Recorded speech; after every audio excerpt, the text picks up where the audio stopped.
I was out on the West Coast trying to make a buck, and things didn't work out. I was down on my luck.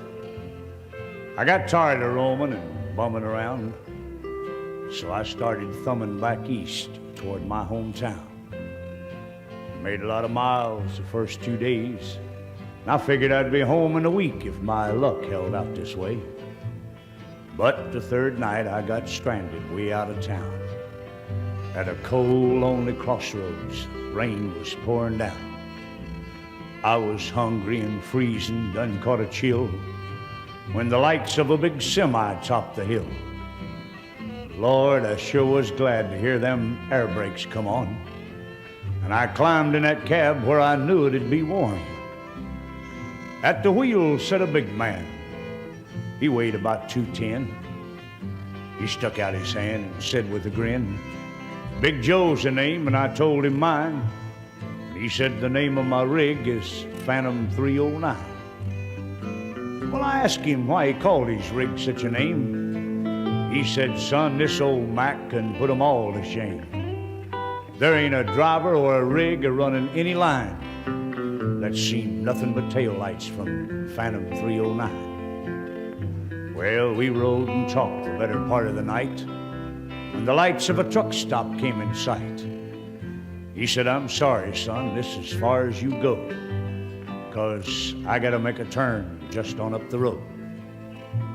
Well, he tossed me a dime as he pulled her in low and said, "Have yourself a hot cup on old Big Joe."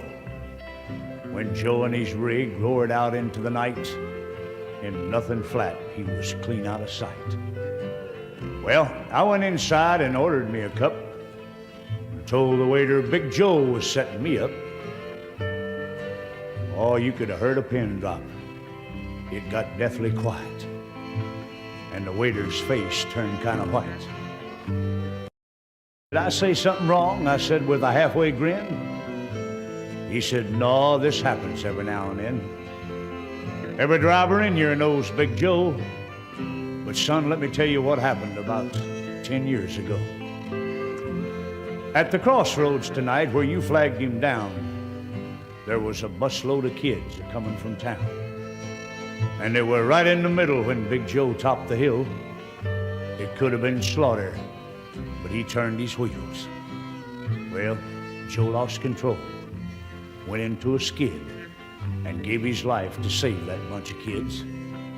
And there at that crossroads was the end of the line for Big Joe and Phantom 309. But every now and then, some hiker will come by, and like you, Big Joe will give him a ride.